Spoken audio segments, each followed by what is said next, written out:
Hello नमस्कार दोस्तों, आप सभी का स्वागत है एक बार फिर से आपके अपने यूट्यूब चैनल पर। दोस्तों आज हम करने वाले हैं रीजनिंग के मोस्ट इंपॉर्टेंट क्वेश्चन, जो कि आपको क्या है शॉर्ट ट्रिक से सॉल्व करवाए जाएंगे और मात्र 2 सेकंड में आप क्या है इस क्वेश्चन को कर सकते हैं दोस्तों। तो ये हमारा रीजनिंग का पार्ट 6 है दोस्तों। अगर आपने हमारे पिछले पार्टों को नहीं देखा है तो आप प्लीज़ चैनल पर जाकर के पिछले पार्ट भी देख सकते हैं दोस्तों। और हम रीजनिंग का पार्ट वाइज करवा रहे हैं ताकि आपकी रीजनिंग है वो जल्द से जल्द कंप्लीट हो जाए दोस्तों। और चलिए स्टार्ट करते हैं अपने फर्स्ट क्वेश्चन से। और आगामी जितने भी आपके एग्ज़ाम होने वाले हैं उनमें सभी के लिए ये महत्वपूर्ण क्लास रहेगी दोस्तों, इसलिए अंत तक बने रहिएगा। ठीक है, अब फर्स्ट क्वेश्चन हमारा किस तरीके से दे रखा है। फर्स्ट क्वेश्चन हमें ये दे रखा है कि यदि किसी कूट में एक्स वाई जेड को ए बी सी लिखा जाता है तो ए बी सी को क्या लिखा जाएगा। ए बी सी को हम क्या लिख सकते हैं दोस्तों। तो सबसे पहले अगर हम देखें तो जैसे एक्स वाई जेड को क्या लिखा रखा है इसने, ए बी सी लिख रखा है। तो अब ए बी सी पूछा है तो कुछ लोग ऐसे कर देंगे कि एक्स वाई जेड कर देंगे, क्योंकि इसका उल्टा कर देंगे। और इसने यहाँ पे ये इस तरीके से ही लिख रखा है। ठीक है, और इस ऑप्शन में भी हमें दे रखा है कि एक्स वाई जेड है, तो कुछ लोग ये करके आ जाएंगे और राजी हो जाएंगे। ठीक है, अपने अपना जो मन है उसको क्या है प्रसन्न कर लेंगे। तो इस तरीके से नहीं होगा, क्योंकि किस तरीके से इसने दे रखा है, जैसे यहाँ पे एक्स की वैल्यू दे रखी है और आगे क्या दे रखा है, यहाँ पे ए दे रखा है। तो इसने क्या किया है, वाई और जेड यानी दो दो अक्षरों का गैप छोड़ दिया है, बीच में दो दो अक्षर छोड़ दिए हैं। फिर आगे अगर वाई देखें तो यहाँ पे इसने क्या छोड़ा है, जेड और ए को छोड़कर बी लिखा हुआ है, जो यहाँ पे ए बी सी लिखा हुआ है। फिर जेड के अंदर क्या किया इसने, ए और बी को छोड़ दिया और सी को आगे इसने लिख दिया है। इसी तरीके से हम ए बी सी को भी लिखेंगे दोस्तों। अब अगर हम ए बी सी को लिखें, अगर दो दो अक्षरों का गैप छोड़ें, जैसे यहाँ पे बी और सी को छोड़ दिया तो आगे हमारा क्या आने वाला है, डी आएगा। इसी तरीके से इस बी के अंदर अगर दो अक्षर छोड़ें तो सी और डी को हमने छोड़ दिया तो हमारा ई आएगा।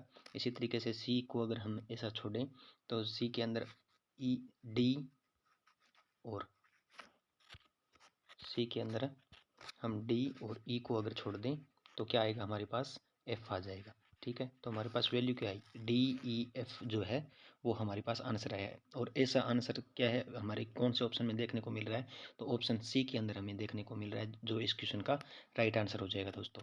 आगे बढ़ते हैं दूसरे क्वेश्चन की तरफ। तो दूसरे क्वेश्चन में हमें क्या दे रखा है दोस्तों,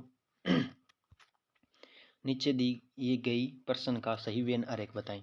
और क्वेश्चन मार्क दे रखा है आगे, क्योंकि वेन आरेख है वो डायग्राम किस तरीके से बनेगा दोस्तों। यहाँ पे शिक्षित लोगों का और बेरोजगार लोगों का और अध्यापकों का हमें दे रखा है। तो हमारा जो डायग्राम है वो किस तरीके से बनेगा। सबसे पहले अगर हम देखें तो शिक्षित लोग हम यहाँ पे लिख लेते हैं। जैसे शिक्षित लोग का हमने डायग्राम बनाया, उसके अंदर क्या है, अध्यापक है। अध्यापक सारे क्या है, शिक्षित होते हैं दोस्तों। सबसे पहले आप ये देखिएगा कि शिक्षित लोगों का हमें डायग्राम बनाना है और उसके बाद क्या है, अध्यापकों का डायग्राम। यानी अध्यापक जो भी लगता है वो क्या है, शिक्षित होता है तभी लगता है। अब अगर हम बात करें बेरोजगार लोग, तो बेरोजगार लोग, कुछ बेरोजगार लोग ऐसे भी होते हैं जो शिक्षित होते हैं और कुछ ऐसे होते हैं जो पढ़े लिखे नहीं होते। तो इसलिए क्या है, कुछ लोग हैं वो क्या है, शिक्षित बेरोजगार भी हो सकते हैं। ठीक है दोस्तों, तो हमारा इस डायग्राम किस ऑप्शन में देखने को मिल रहा है, तो वो हमें डी ऑप्शन के अंदर देखने को मिल रहा है, जो कि हमारा करेक्ट आंसर हो जाएगा दोस्तों। आगे अगर हम बात करें, 2 नंबर क्वेश्चन हमारा कंप्लीट हुआ। 3 नंबर क्वेश्चन के बारे में हम बात करें तो 3 नंबर में क्या दे रखा है कि निम्नलिखित संख्या श्रृंखला में अगले पद की पहचान करें। और हमें एक ये सीरीज दे रखी है। ठीक है, तो सीरीज के अंदर क्या है, अगर आप थोड़ा बहुत भी दिमाग लगाते हैं तो इसमें आपको एक सीरीज दे रखी है। तो इसमें क्या है, 2 का पहले इसने स्क्वायर किया, फिर क्या है इसने 3 का स्क्वायर किया, और फिर क्या है 5 का स्क्वायर कर दिया। ठीक है, जो 25 है, और फिर इसने 7 का स्क्वायर किया जो कि 49 है।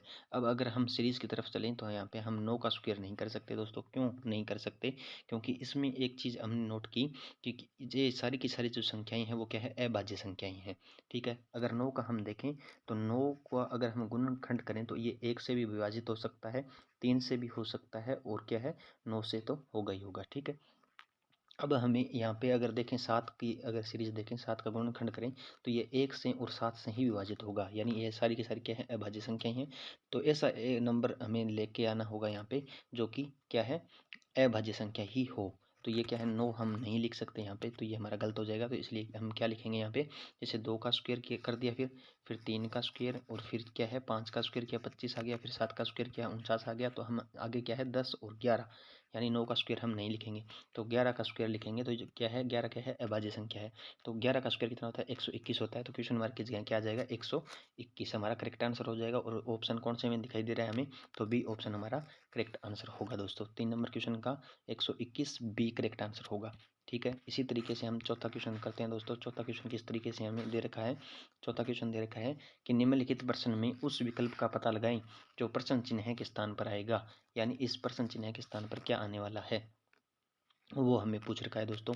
जैसे यहाँ पे बी ई डी वाई, जैसे बी ई का डी वाई से संबंध है, उसी प्रकार सी डी का संबंध आगे किस कौन सी वाली संख्या से होगा।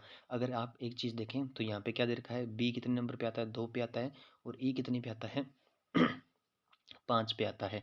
इसी तरीके से आगे डी कितने पे आता है, 4 पे आता है, और वाई कितने पे आता है, 25 पे आता है। वाई कितने पे आता है, 25 पे आता है। अब एक आपने चीज़ नोट की है, यहाँ इसने क्या है, 2 का स्क्वायर किया है और 5 का स्क्वायर कर दिया। यानी 2 का स्क्वायर कितना होता है, 4 होता है, और 5 का स्क्वायर कितना होता है, 25 होता है। ठीक है दोस्तों, इसी तरीके से हम भी क्या है, इसमें आगे स्क्वायर कर देंगे। सी कितने पे आता है, 3 का आता है, 3 का स्क्वायर कितना होता है, 9 होता है। ठीक है, और डी का स्क्वायर कितना होता है, डी का स्क्वायर होता है, डी कितने पे आता है, 4 पे आता है। डी का स्क्वायर कितना होता है, डी 4 पे आता है, तो 4 का स्क्वायर कितना होता है, 16 होता है। ठीक है, तो अब क्या है, 9 नंबर पे क्या आएगा, 9 नंबर पे आता है आई हमारा।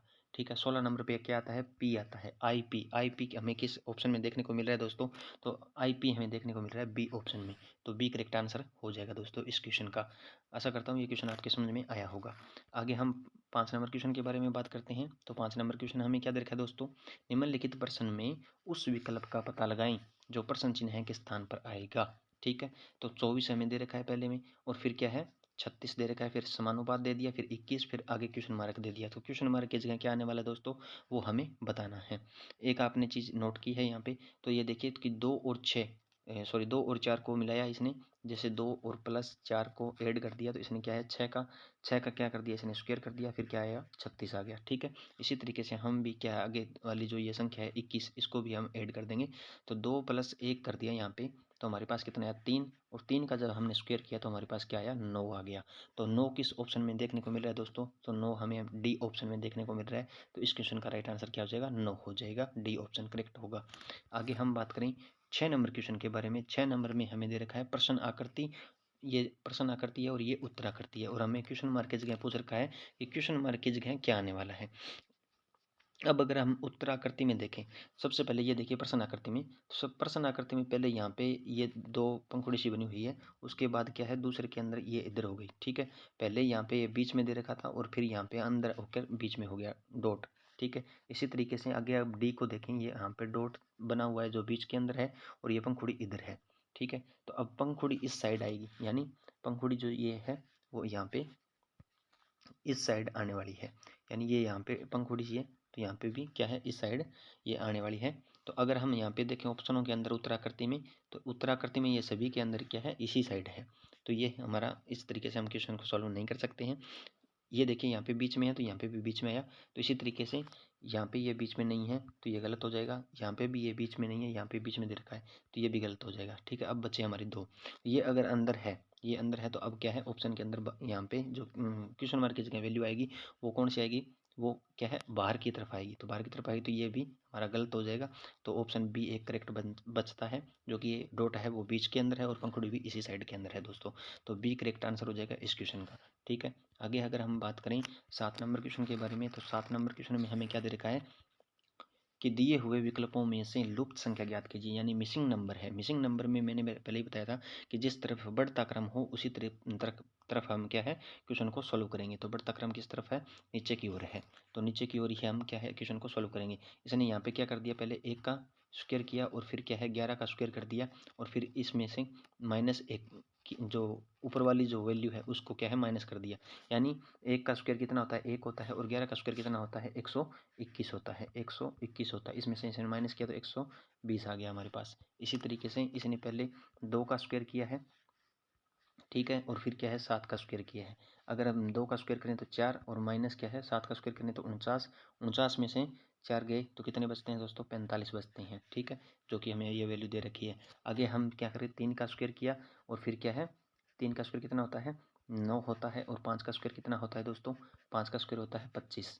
ठीक है, 25 में से 9 गए तो हमारे पास कितने बचे? 16 बचे। 16 किस ऑप्शन में हमें देखने को मिल रहा है दोस्तों? तो 16 बी ऑप्शन के अंदर हमें देखने को मिल रहा है, जो कि इस क्वेश्चन का राइट आंसर हो जाएगा। आगे हम बात करें 8 नंबर क्वेश्चन के बारे में, तो 8 नंबर क्वेश्चन हमें किस तरीके से दे रखा है दोस्तों? देखिए कि निम्नलिखित संख्या श्रृंखला में लुप्त संख्या की पहचान करें, यानी मिसिंग जो नंबर है, यानी क्वेश्चन मार्क की जगह कौन सा नंबर आने वाला है उसकी पहचान करें। तो हमें दे रखा है 23, 5, 53, 8, जैसे 43, 7, फिर 34, फिर आगे क्वेश्चन मार्क है, यहाँ पे क्या आने वाला है वो हमें बताना है। एक चीज़ आप गौर से देखिए कि यहाँ पे 2 और 3 को ऐड किया तो इसने किया है, आगे वाली जो संख्या है वो 5 आ गई। जैसे 5 और 3 को ऐड किया तो इसने 8 आ गई। 4 और 3 को ऐड किया तो इसमें यहाँ पे 7 आ गया। फिर 3 और 4 को अगर हम ऐड कर देते हैं तो हमारे पास 7 वैल्यू आती है, जो कि क्वेश्चन मार्क की जगह आने वाली है। और ये ऐसा किस ऑप्शन में देखने को मिल रहा है? वो हमें ए ऑप्शन में देखने को मिल रहा है। 7 हमारा करेक्ट आंसर हो जाएगा दोस्तों, ए ऑप्शन राइट आंसर होगा। ठीक है, आगे हम बात करें 9 नंबर क्वेश्चन के बारे में। तो 9 नंबर क्वेश्चन में हमें क्या दे रखा है दोस्तों? 9 नंबर में दे रखा है दिए हुए विकल्पों में से लुप्त संख्या ज्ञात कीजिए, यानी मिसिंग नंबर हमें दे रखा है। मिसिंग नंबर हमें दे रखा है दोस्तों। तो अब देखिए कि बढ़ता क्रम किस तरफ है, तो बढ़ता क्रम यहाँ पे इस तरफ है। ठीक है, यानी इस ओर बढ़ता क्रम है मिसिंग नंबर में। ठीक है, तो हम किस तरीके से सॉल्व करेंगे इसको? पहले हम 8 का गुणा कर लेते हैं 2 के साथ। ठीक है, 8 दूनी कितने हो गए? 16 हो गए। 16 और फिर ये प्लस 17 कर देंगे, प्लस 17 किया तो हमारे पास ये 33 आता है। ठीक है, इसी तरीके से हम क्या है 12 इंटू 2 करेंगे तो हमारे पास क्या आएगा? 24 आएगा। 24 में ये प्लस 5 ऐड करेंगे, प्लस 5 कर दिया तो हमारे पास ये 29 आ जाता है। इसी तरीके से फिर हम 10 का गुणा करेंगे 2 से, और क्या है हमारे पास क्या आया? 10 दूना 20 हो गई। और फिर ये 13 जो है इसको ऐड कर लेंगे, प्लस 13 ऐड किया तो हमारे पास कितना आएगा? 33 आएगा। क्वेश्चन नंबर की जगह क्या आएगा? 33 आएगा दोस्तों। तो किस ऑप्शन में हमें देखने को मिल रहा है 33? तो डी ऑप्शन के अंदर हमें देखने को मिल रहा है। आगे हम बात करें 10 नंबर क्वेश्चन के बारे में। तो 10 नंबर क्वेश्चन हमारा किस तरीके से है? 10 नंबर क्वेश्चन करने से पहले मैं आपको बता दूं कि अगर आप हमारे चैनल पर नए हैं तो चैनल को सब्सक्राइब करें और बेल आइकन को प्रेस करें, ताकि नोटिफिकेशन आपके पास पहुंचता रहे दोस्तों जब भी हम नई वीडियो अपलोड करें। और आपने अभी तक वीडियो को लाइक, कमेंट, शेयर नहीं किया तो प्लीज़ जरूर करें। यहाँ पर दे रखा है मेंढक, बिल्ली और कुत्ता, 3 प्रजातियां दे रखी है और तीनों ही क्या है? अलग अलग होगी। तो क्या है, पहले मेंढक का बन जाएगा, फिर बिल्ली का बन जाएगा और फिर क्या है? कुत्ते का बन जाएगा। तो इस तरीके से यहाँ ये डायग्राम बनने वाले हैं दोस्तों। और ऐसा डायग्राम हमें किस ऑप्शन में देखने को मिल रहा है? तो ये बी ऑप्शन में देखने को मिल रहा है दोस्तों। मिलते हैं नेक्स्ट वीडियो में, तब तक के लिए जय हिंद, जय भारत।